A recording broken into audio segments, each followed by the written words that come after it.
નમસ્કાર, આપ જોઈ રહ્યા છો નેશન પ્લસ ન્યૂઝ. હું છું આપની સાથે હેતલ ભગત. વડોદરા શહેરના 12 જૂના બ્રિજો પૈકી વધુ 2 બ્રિજોનું રીસર્ફેસિંગની કામગીરી હાથ ધરવામાં આવી છે. ત્યારે આ કામગીરીને લઈને વડોદરા પોલીસ અને વડોદરા મહાનગરપાલિકા વચ્ચે સંકલનનો અભાવને પરિણામે નાગરિકો પણ અટવાઈ ગયા છે. વડોદરા મ્યુનિસિપલ કોર્પોરેશનના બ્રિજ શાખા દ્વારા શહેરના વિવિધ વિસ્તારોમાં આવેલ 10 વર્ષથી વધુ જૂના એવા 12 બ્રિજના રીસર્ફેસિંગ કામને સ્થાયી સમિતિ દ્વારા મંજૂરી આપવામાં આવી હતી.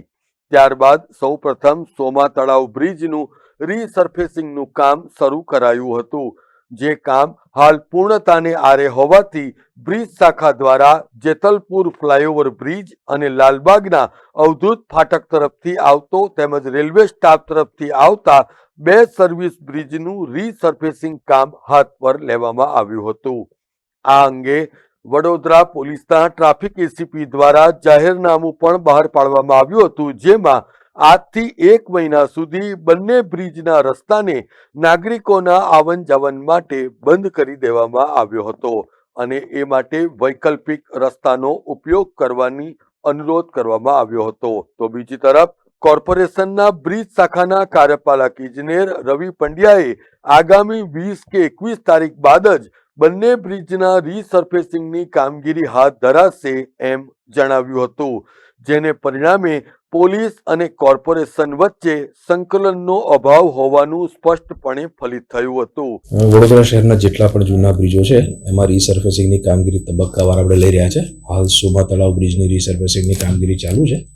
એ જે કંઈ અમે જાહેરનામું પ્રસિદ્ધ કર્યું હતું અને જાહેરનામા પ્રસિદ્ધની સમય મર્યાદામાં જ એ કામ પૂર્ણ થવાનું છે. ત્યારબાદ તબક્કાવાર લાલબાગ અને જેતલપુર બંને બ્રિજનું આયોજન છે અને બંને બ્રિજમાં અત્યારે અમે ટ્રાફિક ડિપાર્ટમેન્ટ સાથે એસીપી ટ્રાફિક ડિપાર્ટમેન્ટ સાથે કોઓર્ડિનેશન કરીને કામગીરી કરતા હોય છે, જેથી ટ્રાફિકની વ્યવસ્થા પણ સુચારુ રૂપે જળવાઈ રહે. એટલે એ પ્રમાણે આજે એસીપી ટ્રાફિક દ્વારા જાહેરનામું પ્રસિદ્ધ કરવામાં આવેલ છે. આગોતરા બોર્ડ મૂકીને 2-3 દિવસ જાહેર જનતાને જણાવવામાં આવશે અને ત્યાર પછી 5-1 દિવસ પછી એટલે કે 17મી છે પણ 20-21 પછી બ્રિજ બંધ કરીને કામગીરી તબક્કાવાર ટ્રાફિક ડાયવર્ઝન સાથે કરવામાં આવશે. લાલબાગમાં કઈ જગ્યાએથી રીસર્ફેસિંગના કામ થશે?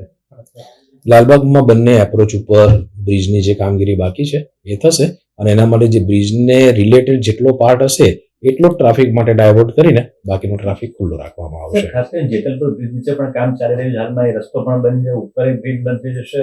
વૈકલ્પિક વ્યવસ્થા કઈ રીતની ગોઠવવામાં આવી? ના, એ સર્વિસ રોડ પહેલા પ્રિપેર થયા બાદ જ જેતલપુર બ્રિજની જે કામગીરી છે એ કરવામાં આવશે. પ્રોપર ટ્રાફિક ડાયવર્ઝન સાથેની જે કામગીરી થશે. અંદાજે કઈ તારીખથી શરૂ કરવામાં આવશે?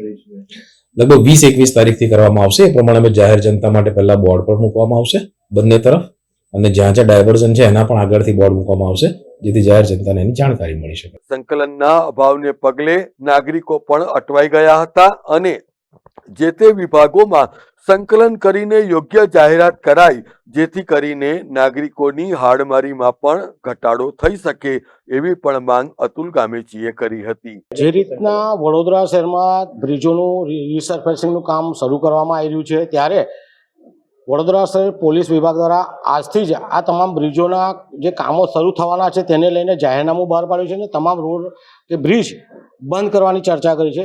બીજી બાજુ બ્રિજ શાખા 3 દિવસ પછી કહી રહી છે. એટલે કે પોલીસ વિભાગ અને વડોદરા મહાનગરપાલિકાના બ્રિજ વિભાગ વચ્ચે સંકલન નહીં હોવાના કારણે હવે નાગરિકો અટવાયા છે અને અટવાવાના કારણે અન્ય રોડ પર જશે. જો બંને વિભાગોનું સંકલન હોત ને એક જ તારીખ આપી હોત તો આ 3 દિવસ જે લોકો નાગરિકો ક્યાંક ને ક્યાંક ગુમરાહ થવાના જે ના થાત, તો વડોદરા શહેર પોલીસ કમિશનર અને બ્રિજ વિભાગના તમામ અધિકારીઓને વિનંતી છે કે જાહેરનામું બહાર પાડતા પહેલા સંકલન કરે અને વડોદરા શહેરની જનતાને વ્યવસ્થિત રોડ રસ્તા પણ આપે તેવી અમારી માંગ. Bureau report, Nation Plus news, Vadodara. સમાચારોનો સતત અપડેટ મેળવવા માટે અમારી નેશન પ્લસ ન્યૂઝની યુટ્યુબ ચેનલને સબસ્ક્રાઇબ કરો, બેલ આઇકન દબાવો અને જોડાયેલા રહો ફેસબુક, ઇન્સ્ટાગ્રામ અને ટ્વિટર પર.